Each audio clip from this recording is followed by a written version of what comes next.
Hello, people. Today I wanted to talk to you about 8 ways you can raise your vibration during the corona pandemic.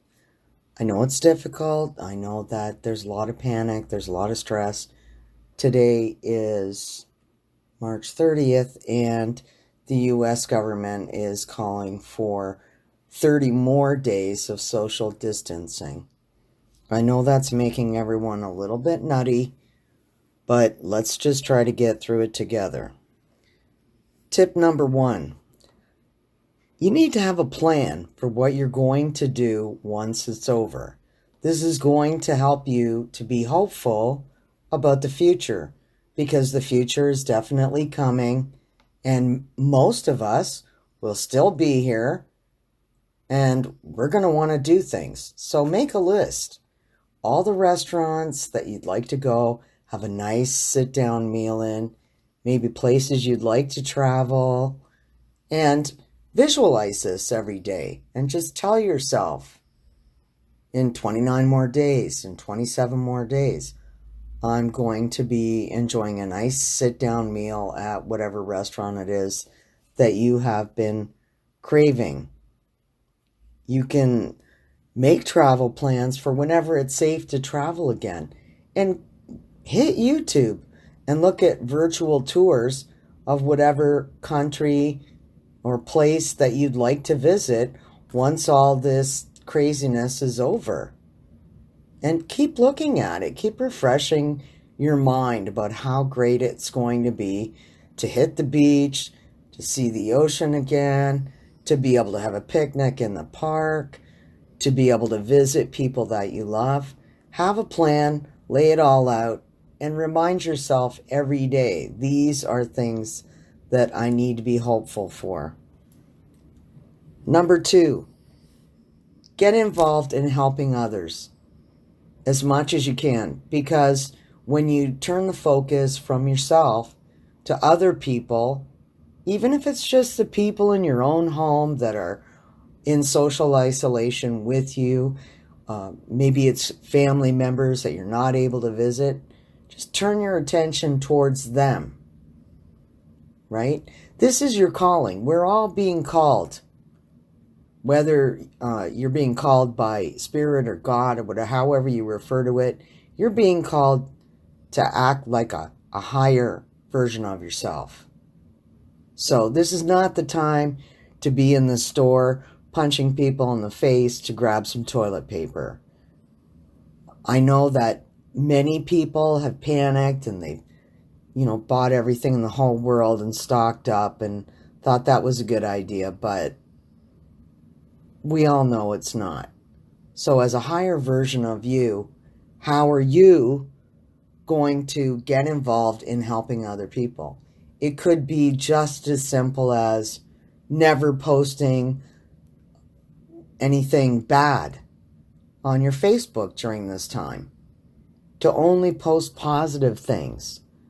I saw a video today of a bunch of people in costumes roller skating in a 6-foot distance apart little parade down a little tiny residential street.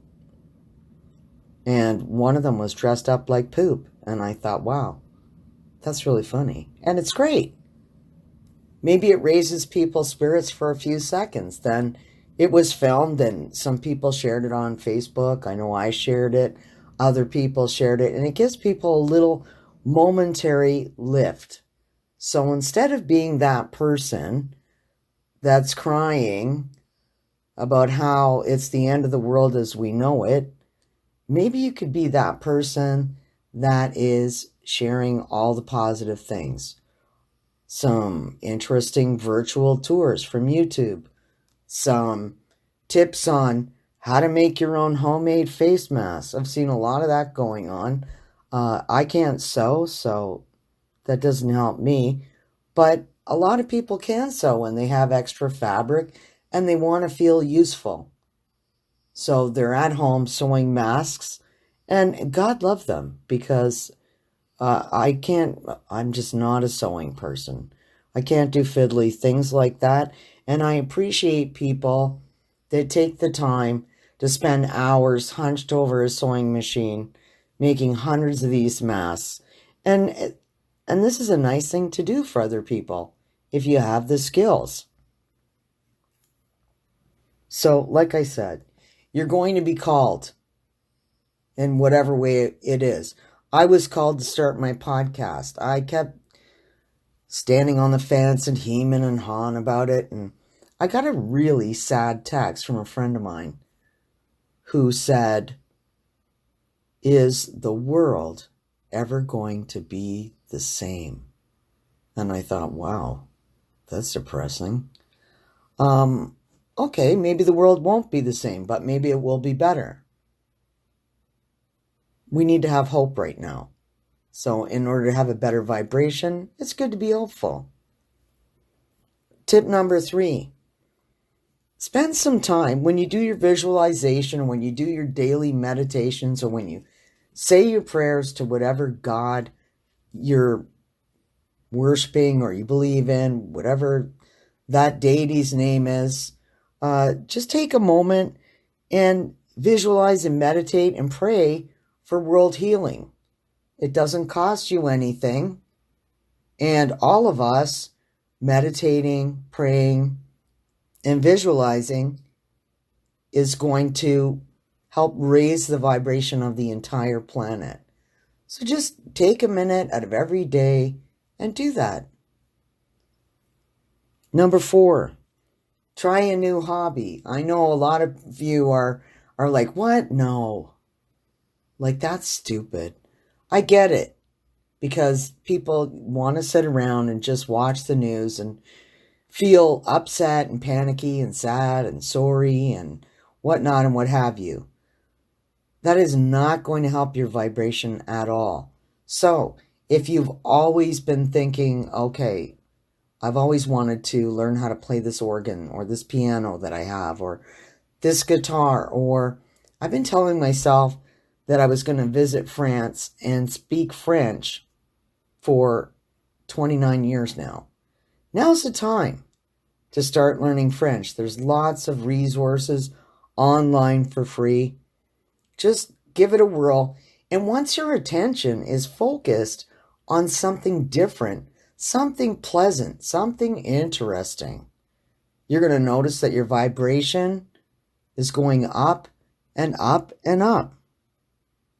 Number 5, this is a good time to keep in touch with people that you think are not getting regular contact with other people. Use FaceTime. Make a phone call. I've seen a lot of people driving by their elderly relatives' homes with the windows open and just honking and waving as they're just driving by. They're just saying, "Hey, Grandpa, I still love you. I don't want to visit you because it's not safe right now, but I want you to know that somebody cares."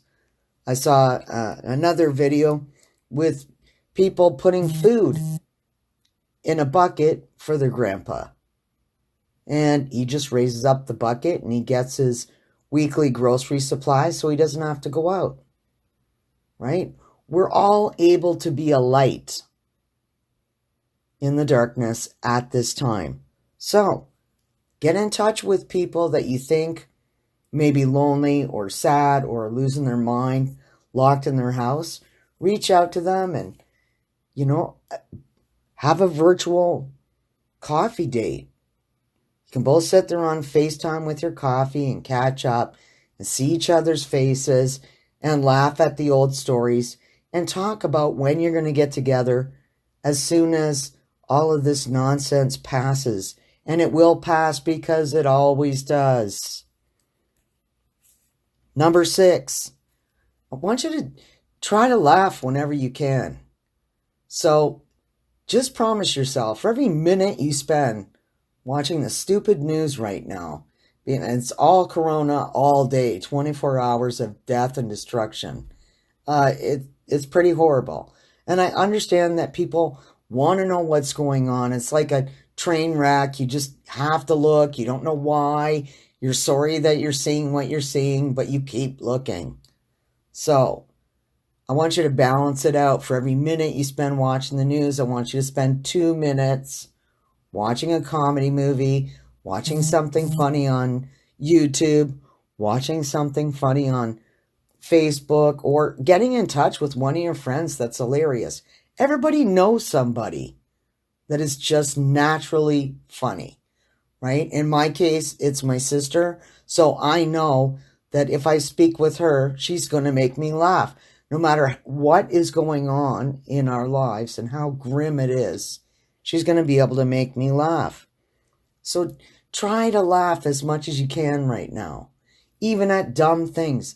It doesn't matter. It's very good for your vibration to just have a laugh, and it also helps release some of that nervous tension. Tip number 7. If you're still allowed to go for a drive, then go for a drive. Crack your windows open.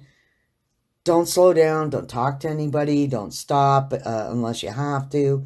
But if it is still legal, wherever you are, to go for a little drive, see some trees, see some grass. Even better, I would try to combine going for a little drive to visiting a farm and buying some organic fruit and vegetables, because there is some beautiful scenery out near farms, and it's great to support your farmers right now. They are at the very beginning of the food chain, and we want their business to stay in business because we need fresh, organic food. And, we need protein from animals that were raised in a grass-fed, out in the open type of way. So supporting these businesses right now is a really good idea. So it's great to get in your car, go for a drive, hit the local farm, see all the scenery, check ahead and make sure what their options for ordering things are. There's a farm that we go to where you can call ahead and they will put the order together for you, and they'll bring it outside, and you just wait outside for them to bring it out. So even if there's no in-person shopping, you can still get orders of meat. At my particular farm, they have all kinds of things that are growing that you can order, and they'll walk it out to your car. And you've had a nice drive. You have some organic fruits and vegetables and some beautiful grass-fed beef or whatnot or what have you, farm fresh eggs, all of these things, so important for your health. If you're not able to go for a drive, or you don't have a car or whatnot, what have you, then use your balcony. Get outside, feel the sun on your face. I'm not saying head to the beach with 1,000 other people that are all going to contaminate each other. Just go outside. Maybe you have a backyard, maybe you have a balcony, maybe you only have a window. Stick your face in the window. Get some air, right? This is a good time to do some affirmations, some healthy affirmations or money affirmations, or whatever type of affirmations you do. Just sit there, and if you're able to do some grounding, putting your bare feet on the bare earth, this will be a good time. It's good to get connected to the earth and to the sun, and it helps your whole outlook. Now, we're kind of in a situation here. I'm speaking to you from Toronto, so we've had a lot of rain for many, many days in a row, and that can start getting a little bit grim.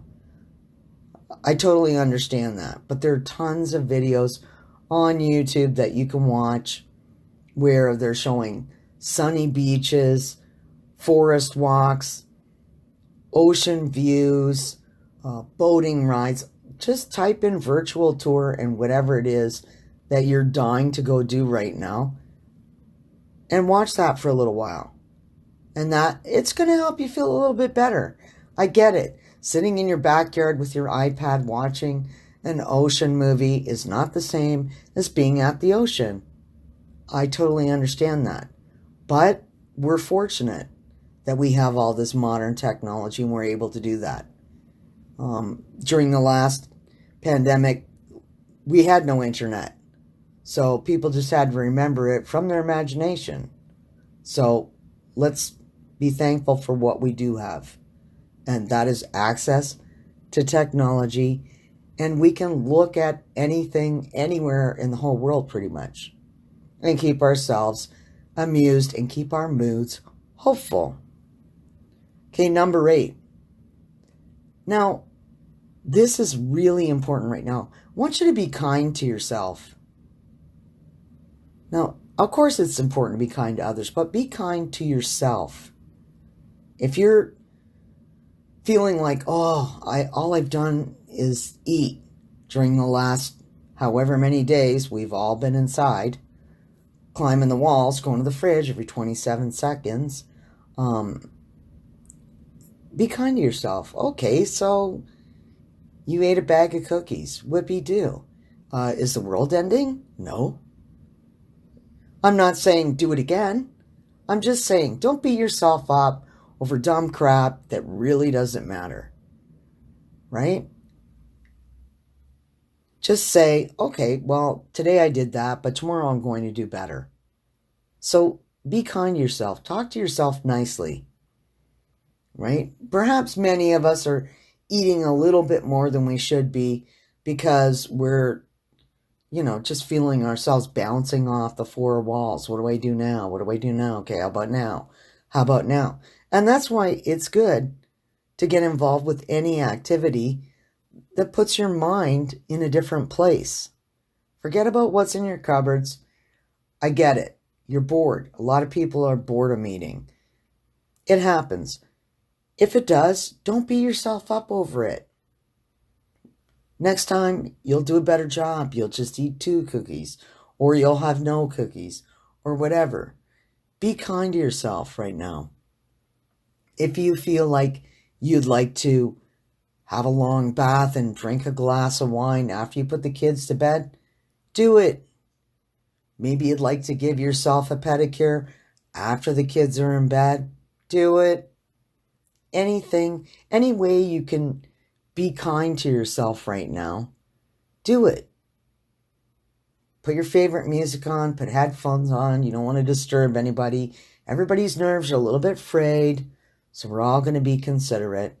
But if you want to dance around to all the songs you listened to when you were in high school or when you used to work at such and such a place, or all the songs that used to play in bars when you were young and out and single and having fun, whatever it is that makes you feel happy, don't feel guilty about it. Do it. And if you make mistakes with your diet during this time, be kind to yourself. Talk to yourself nice. It's very difficult for everyone. Don't beat yourself up. Tomorrow's another day. An hour from now, it's a different hour. So, moving forward, we're going to do everything that the medical community has asked us to do, the best that we can. Right? I'm not a doctor, so I'm not going to give out a bunch of medical tips, but we know social distancing can really help. We know washing our hands helps. We know not assaulting people in stores. That helps a lot. We know being calm everywhere we go, waiting patiently in line, sharing, giving, being helpful. We know all these things, right? So maybe we did things yesterday or last week that were a little bit nutty. We're just going to all forgive ourselves and agree with ourselves that going forward, we're just going to try to do a little bit better. And that's all we can do during this very stressful and trying situation. So I will see you all next time. Thank you for taking the time to listen.